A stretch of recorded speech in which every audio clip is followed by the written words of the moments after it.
한 강좌가 5번에 걸쳐서 이렇게 나눠질 텐데 지난 시간에는 구약 형성의 배경, 성경은 어떤 책인가에 대한 내용을 했어요.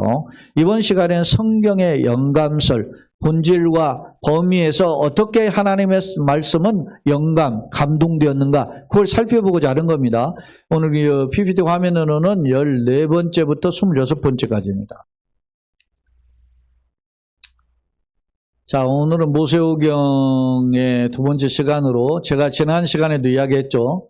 첫 번째 시간과 2번째 강의는 계시란 무엇인가, 성경은 어떤 책인가에 대해서 설명했을 때의 내용과 많이 유사성을 가지고 있다 그러는 겁니다. 그래서 모든 마찬가지입니다. 모세오경 어떤 책인가 할 때도 이걸 해야 되고, 뭐 예를 들어서 우리 기독교와 다른 종교는 어떤 것인가를 비교할 때도 이런 이야기를 해야 되고, 그리고 신약성경은 어떤 책인가 이야기할 때도 이런 내용을 해요. 왜? 가장 기본이 되고 근간이 되는 내용이기 때문에 그럽니다. 자, 영감에 대한 내용은 크게 2가지로 이야기했어요. 본질적인 측면에서 어떤 영감을 가지고 있고, 그러면 성경책의 어떤 부분까지를 영감되었다고 보아야 되는가, 이런 2가지 측면에서 이거 우리가 살펴봐야 돼요. 자, 신정통주의라고 하는 게 있어요. 신정통주의는 뭐냐면 종교개혁 이후에 소위 철학적인 사상, 문해사조적인 사상을 보면 그 시대가 무슨 시대가 도래하냐면 계몽주의가 등장해요. 계몽주의라는 말은 계몽, 꿈속에 갇혀있는 사람을 깨우는 일을 하는 역할을 하는 게 계몽이잖아요. 그러니까 철학사조 중에 계몽주의의 영향은 신에 갇혀있는 인간을 깨우고자 했다는 겁니다. 왜? 중세시대에 철학은 신학의 신여라는 개념이 강했어요. 그래서 모든 철학은 다 신학에 종속되어 있다라고 보아서 자유적인 어떤 그 철학의 개념을 놓쳐버린 거예요. 그러다 보니까 이 철학하는 사람들이 반발로 신의 종속에서 깨어야 된다, 그런 외침을 한 거예요. 그런 외침의 대표적인 게 루스와 같은 사람들 아닙니까? 자연 돌아가자. 그러다 보니까 그런 주장이 강하다 보니 신학도 뭐가 되었다? 하나님을 부정하거나 하나님에서부터 멀어지고자 하는 그런 그 행동과 철학과 문예와 사조들이 등장하게 됐어요. 이걸 흔히 총칭해서 자유주의라 그렇게 표현해요.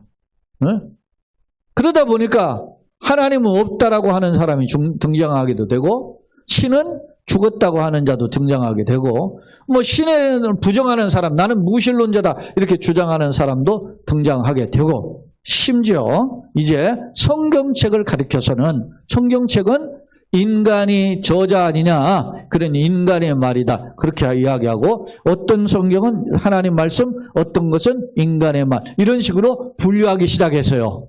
이것을 소위 고등비평이라고도 한단 말입니다. 좋게 표현하면 성서비평학자 이렇게 표현하는데, 이들은 그래서 어떤 부분은 성경이고 하나님 말씀이고 어떤 부분은 인간이 기록하고 이런 식으로 분류하기 시작했어요. 그것에 대해서 정통주의를 걸었던 사람들이 크게 깨달은 거예요. 야, 이러다 큰일 났다. 그래서 이제 정신을 차리자고 한 게 뭐라고? 신정통주의. 정통으로 돌아가자 라고 주장한 게 신정통주의예요. 자, 보겠습니다. 그 사람들이 주장하게 한 게 뭐냐? 자유주의 신학, 앞서 있죠. 하나님과 멀어진 그런 신학이 성경의 하나님의 저작권을 부정하는 태도, 신적 저작권을 부정하는 태도에 반발로 정통제 보수적인 신학자들이 새롭게 출발한 논리가 뭐라고? 신정통주의인데, 그들은 뭐냐? 하나님은 초월적이신 분이다라는 걸 인정해요. 그렇게 하고 인간은 하나님이 계시 보여주시는 만큼만 알 수 있다고 중요해요. 이거 여기까지는 정통주의의 뭡니까? 하나님의 계시관과 일치하죠. 하지만 그 다음에 그렇지만 무엇은 인정하지 않아서 축자여, 글자 하나에까지 영감되었다라는 것과 그 다음에 성경이 오류가 없다라고 하는 모성을 인정하지? 화면이 넘겨졌어요. 설명도 안 했는데. 인정하지 않았고 자유주의 유산인 성서 비평학을 그대로, 자유주의는 성경을 막 비평하고자 하는 고등 비평이에요. 이게 성서 비평학적인 입장을 신정통주의가 수용했어요. 그래서 여러분 보세요.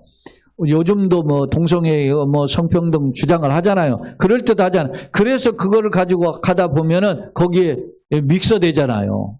그런 것처럼 신정통주의가 정통주의로 돌아가자 해서 이제까지 좌클릭을 한 것을 우클릭으로 끌어오려고 했지만 일부분 뭐라고? 좌클릭 지점에 머무른 부분이 있다. 그것을 우리는 정통주의 입장에서 볼 때 뭐라고 본다? 신정통주의라고 본다. 자, 그래서 인간적인 오류도 포함한다라고 보는 거. 축자 영감성을 부정하고 모성을 부정하는 것이 인간적 오류를 포함한다라는 견해거든요. 그런 개념의 대표적인 사람이 칼 바르트예요. 뭐 예를 들면 볼트만이나 틸리라든지 몰트만 이런 사람들도 다 있지만 가장 대표적인 사람이 칼 바르트예요. 그 다음 봅니다. 평가. 자유주의 신학에 대한 반발로 하나님을 찾으면 귀한 자세다. 특히 신정통주의의 대표격인 칼 바르트는 그 헬라주의를 헬라주의가 뭐예요? 뭡니까? 이성중심주의. 그런 중심주의로 변질된 그 칼 바르트의 스승이 하르나게예요. 하르나게 입장을 거부하고 당시가 이제 2차 세계대전이 벌어지고 뭐 독일의 히틀러가 그 교회를 어지럽히고 막 세상을 어지럽힐 때 그러한 어떤 히틀러의 입장에 저항을 했던 대표적인 저항 목회자가 디트리트 본헤퍼잖아요. 그런 사람들과 함께 그 소위 바른 길을 걷고자 했던 사람이 누구다? 칼 바르트예요.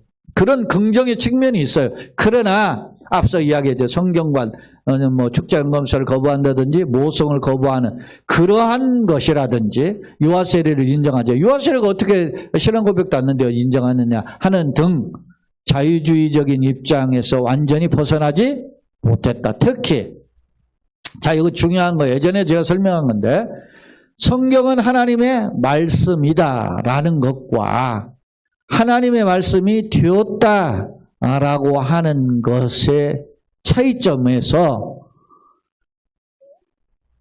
정통주의는 성경은 하나님 말씀이다라고 주장하지만 신정통주의는 하나님의 말씀이 되었다. 왜 이게 되었다라는 말이냐면 거기 제가 가로에 적어놨죠. 신자의 마음에 역사할 때만 하나님의 말씀이라고 보는 거란 말이죠.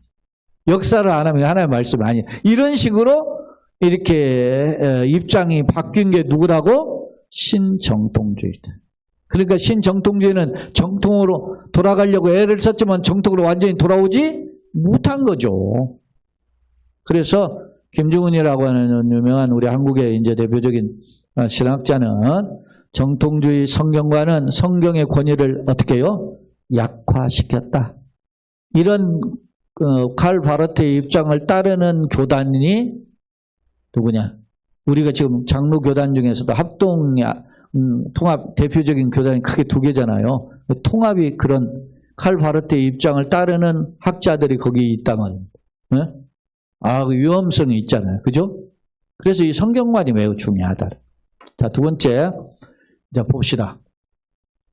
이제부터는 그 외에 이제 주장하는 일종의 학설들이에요. 기계적 영감설이라고도 하고 구술 이론이라고도 해요. 자, 이 말은 하나님 어떤 인간을 택하게 해가지고 정확하게 단어 하나까지 불러주었다. 그것을 받아 적게 했다라고 해요. 인간의 저자는 그러니까 하나님이 기록한 거란만 기록하라고 했다는 거예요. 그러니까 성경에 이제 하나님의 영감 기록됐는데 어떻게 했느냐? 불러주는 대로 받아 기록한 책이 성경책이다라고 주장하는 학설이 뭐라고?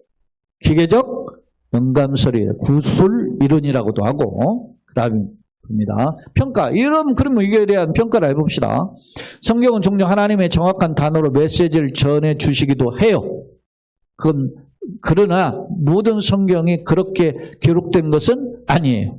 자, 인간 저자의 개성이나 인격을 나타내도록 허용했어요.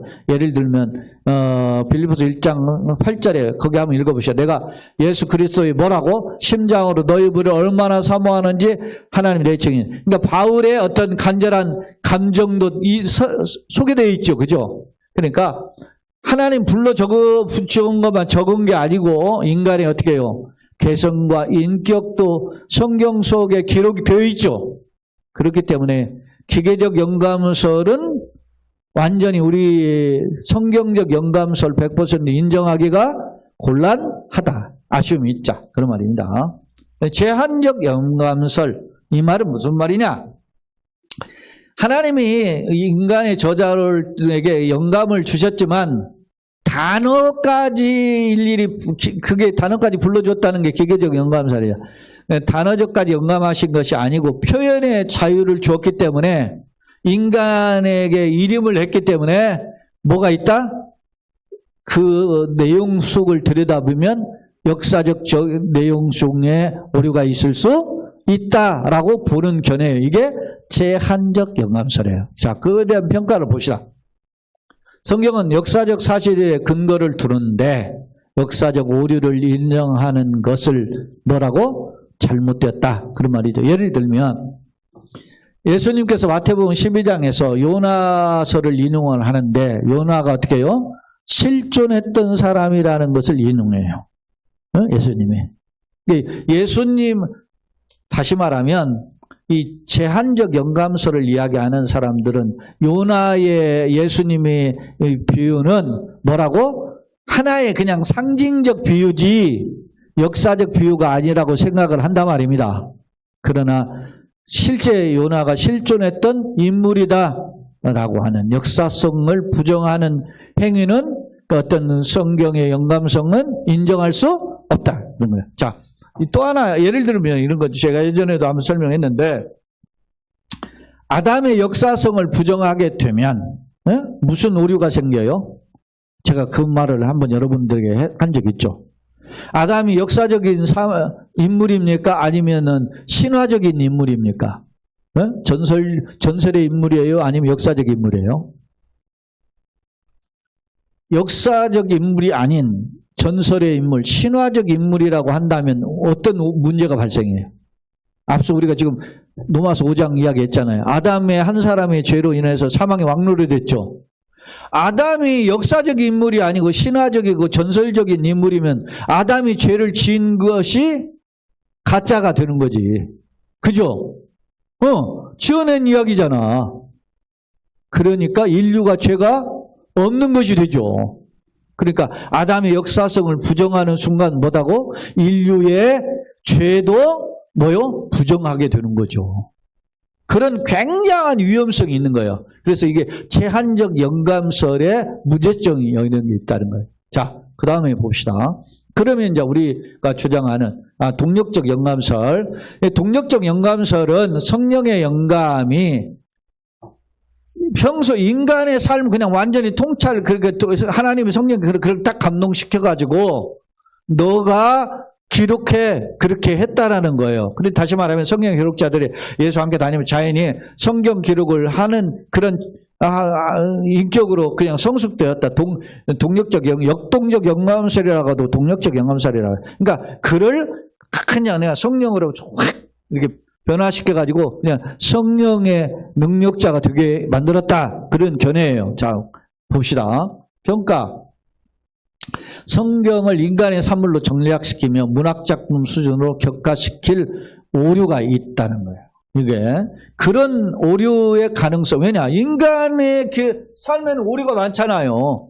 그렇기 때문에 인간을 그냥 맡기고 알아서 맡겨서 기록하게 했다라고 하는 것은 성경을 인간의 작품으로 전락시키는 오류를 갖게 한다. 그래서 이런 성경의 모성까지 파괴한다. 대표적인 이런 주장을 하는 자들이 누구라고요? 자유신학자들이 이야기해요. 역동적 영감설. 대표적인 게 펠라기안파, 펠라기우스가 주장하는 학자. 펠라기우스는 뭡니까? 인간의 노력, 인간의 자력 구원을 강조해요. 펠라기안에 대립된 사람이 누구죠? 어거스틴의 은총론이에요. 네? 펠라기안은 인간의 뭐요? 자유주의와 공루주의를 강조하고 있고. 때문에 우리가 지난번에 기독교 출영리를 하고 할 때 같이 교재로 사용했던 루이스 폴코프의 조직신학을 했죠. 네덜란드의 유명한 교회신학자인데 이 폴코프는 뭐라고 했느냐? 성경을 일반 계시의 차원으로 끌어내린다. 그렇게 한 거예요. 그러니까 일반 계시는 인간의 생활하고 활동하는 영역 수준으로 성경책을 끌어내리는 그 주장이 동력적 영감설이다. 이렇게 주장합니다. 그럼 개혁주의 입장은 뭐냐? 봅시다. 유기적 영감설입니다. 이건 뭐냐? 하나님 인간의 저자를 통해서 기록하고자 할 때 인간의 그 사람의 때로는 인간성이라든지 기질이라든지 성격이라든지 은사와 재능이라든지 학문과 교양, 영어와 말투 이런 것들을 활용하시되 그것이 죄의 영향을 통한 오류가 없도록 그렇게 인도하셨다라는 겁니다. 다시 말하면 성경은 단순 필기자, 이것은 기계적 영감설이죠. 그렇다고 성령의 능력에 감동된 동력적 영감설도 아니지만 하나님은 그들의 학업이나 인격, 연구, 체험, 문화 등에 있어서 오류가 없도록 인도하셨다. 이것을 흔히 우리는 유기적 영감설이다. 개혁주의 입장이 이거예요. 그렇습니다. 자, 앞서 이게 본질적인 측면에서 어디까지 이렇게 영감이 되었느냐라고 본다면 범위를, 이제 성경은 어디 범위에 영감되었는가 범위를 한번 봅시다. 성경의 영감의 범위자 부분 영감설, 사상 영감설이 있어요. 그러니까 성경은 일부만 영감이 되었다. 아니면 성경의 어떤 사상만 영감되었다라고 주장하는 사람들이 누구냐? 자유주의 학자들인데 그 대표적인 주장을 하는 사람들이 문서설 주장하는 사람이에요. 성경 전체가 영감되지 않고 예를 들어서 이방 문학의 작품을 인용했다든지 신화나 전설을 발췌 편집했다라고 주장하는 게 누구라? 18세기 합리주의, 흔히 우리는 신학적으로는 자유주의라고 하죠. 합리주의는 자유주의 같은 거예요. 영향을 받은 문서설이에요. 문서설이라는 말은 뭔가의 문서에 근거해서 우리가 성경이 짜집게 했다. 이런 식이에요. 예를 들면 여러분 모세 소위 율법은 시내산의 율법은 그 모세의 그 보면 눈에는 눈, 이에는 이로 갚으라 그런 표현이 있잖아요. 이게 어디에 나와요? 고대 근동의 최초의 법이라고 할 수 있는 법이 뭐죠? 함무라비 법전이에요. 함무라비 법전은 모세 이전에 아브라함, 이삭, 야곱과 같은 동시대 인물이 함무라비예요. 그러니까 모세가 그 고대 근동의 함무라비 법전을 본따 가지고 만든 것이 십계명이다 이렇게 주장한단 말입니다. 문서설을 주장하는 학자들이. 예? 그러니까 계시의 영감성 하나님이 주셨다 이런 것들을 부정하는 거예요. 왜? 고대 근동의 영향을 받아서 가져온 거다. 이렇게 주장한다는 거. 누가? 합리주의적인 해석. 항상 그 사람들은 이성과 논리로서 그것을 성경을 따진단 말입니다. 구약뿐만 아니라 우리가 지금 구약만 살피고 모세오경만 살피는 거잖아요. 근데 신약도 그런 식으로 접근을 해요. 자, 계속 봅니다.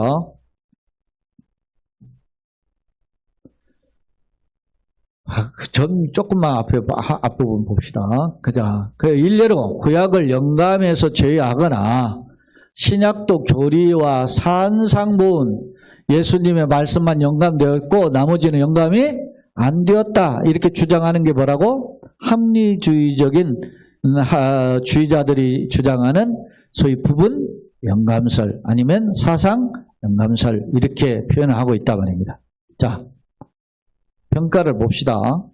만약 어느 부분이 부분적으로 영감됐고 어느 것이 사상적으로 영감되었다면 그러면 어떤 부분이 영감되었고 어떤 부분이 영감이 안 되었어요? 그걸 구분하는 구분하는 자가 누구예요? 하나님 알 수 있는 거지.